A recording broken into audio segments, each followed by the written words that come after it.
Grant Denyer now. It's Grant Denyer. The gold logie this year. Oh my God, it's Grant Denyer. And our mum, Shazzy Daniel. She's really crazy. And George, affectionately known as Large Sarge. It's all true. It's All True, the podcast with Grant and Shazzy Denya. And George. You know, we actually properly have a intro for our podcast now that has like the correct visuals of me in it. What? You know what I'm talking about? Yeah, it's Do all we? ready to go. Yeah. Yeah, exactly. We may or may not be batch recording these episodes. I'm just wearing the same clothes for 3 weeks. Yeah, same here. But we do have a very cool new opener for those YouTube viewers out there. Oh, nice. Can't wait to see it. So I don't need to pull a face when I forget to press the button. No, I started to realise that, what the intro was just us sitting in silence as we listened to our opener, and it wasn't overly captivating. So now I've gone, you know what? Put a bloody intro together, and it looks half decent. So, yeah. Cool. Well, I'll take like half decent. Well, I'll love it. Look, I am meant to be the person who comes to the table with a quickie. How'd you go? What have you got? Failed. I've failed again. I've left it up to you though. Would you like to read out your quickie for this week? Oh, shit. Yep. If you could change one thing about yourself or your life, what would that be? I mean, when you first see that, it's a pretty loaded question. You know, you can do a lot of things. You could change a lot of stuff, but you can only change one thing. Oh, one thing. Firstly, I want to say that everything that you do in your life, good, bad, ugly, the experience you feel, the things that you do, it shapes you into the person you are today. And I'm happy with where I'm at. And to be honest, I don't think I would change a whole lot. But I think it's more of an attitude thing for me. Like during high school, I do feel like I was very about myself, very about me, very me. I think I would change my attitude and be a bit more about other people, be a bit more helpful, be a bit more giving of my time. And I think there'd be more benefits and more reward from doing that. I'm not saying I was a horrible person, but I think I was very self-centered at times. And what has led you to think that? Look, getting personal, I think I had a really strong group of supports in my life, and I lost a couple of them due to I think just being too caught up in the moment and caught up in myself and my career and wanting to move forward and, be in a position that I'm fulfilled and happy in. And I think being a little bit too selfish lost me some good friends. So I think if I was to change that attitude, I potentially would still have them. Maybe I wouldn't. But I know that part of my life would probably look a bit different if I was to not be so into myself.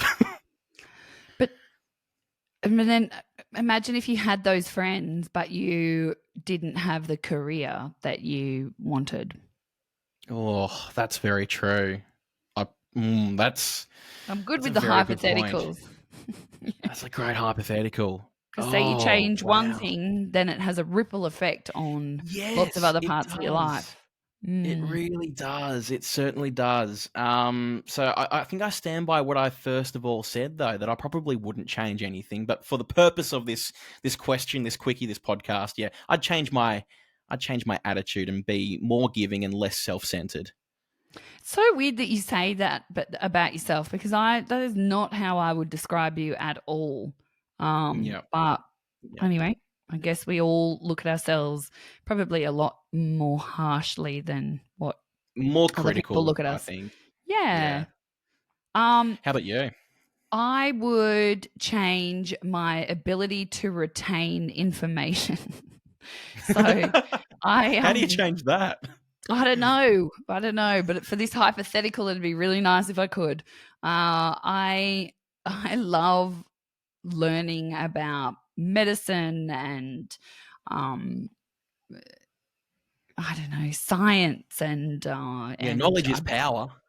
And it's probably because I should own a pharmacy because of all the injuries and things that have happened to my family that I've had to all the medication. I would have loved to have studied medicine in some capacity, but my ability to remember scientific names is next to none. And so I've often thought if I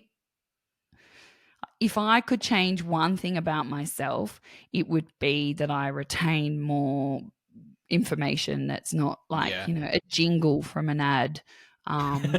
Like off the Disney movie Inside Out, where you've only got a limited brain space. Mine is taken up with all this ridiculous stuff, like knowledge about dogs. Ask me a question about any dog breed and I'll literally be able to tell you. Ask me a question about any Australian snake. I know facts about really random things, but I could read a really great book and I could recite the sentiment to you, but I couldn't tell you a word for word blow because that's not how I operate.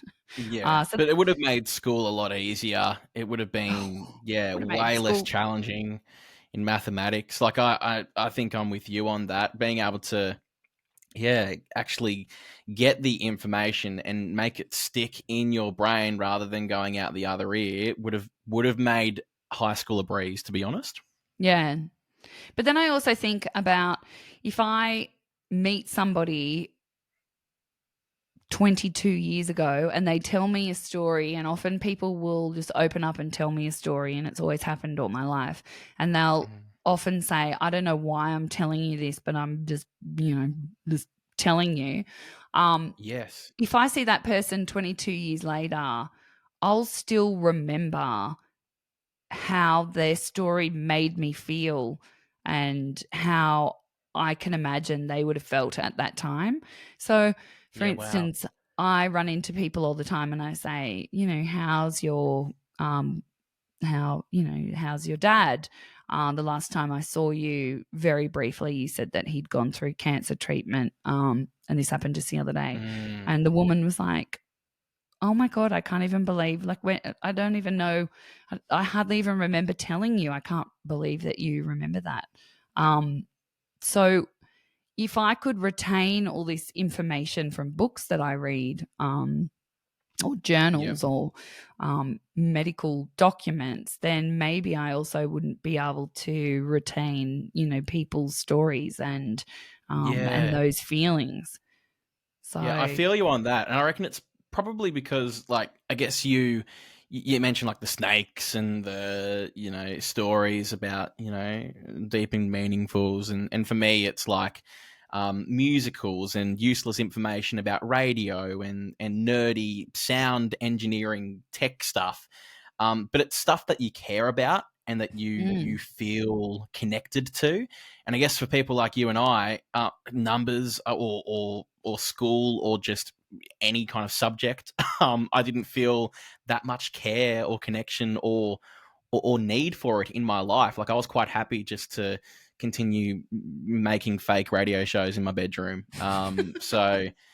Yes, that is very ADHD to your brain turns off when you're not interested in something. And I definitely, my brain turned off a lot at school. And now I know why. I'm able to harness it. But, I would also like to be able to recite quotes. Like people will say, such and such quote from blah, blah, blah. Yeah, Grant, he does that. Grant does that. That's so annoying. He recites movie lines. Yeah. And yet I'll say, have you taken the rubbish out? Oh, I forgot. Yeah. I'm like, how can you recite movie lines, like Cat in the Hat? He'll basically do word for word the entire movie, and yet he can't remember to take the rubbish out. And I'm sure that there's some, mental reasoning behind that. I love our quirks. I love our little kinks. It's what makes us the interesting people that we are. It's pretty cool. And we are interesting. All right. That's the first quickie where we've run to time. Yeah. It's good because stuff. We actually have things to do after this for once. We have a life. Love you. Bye. Be true. It's All True, the podcast with Grant and Shezzy Denya. Bye bye.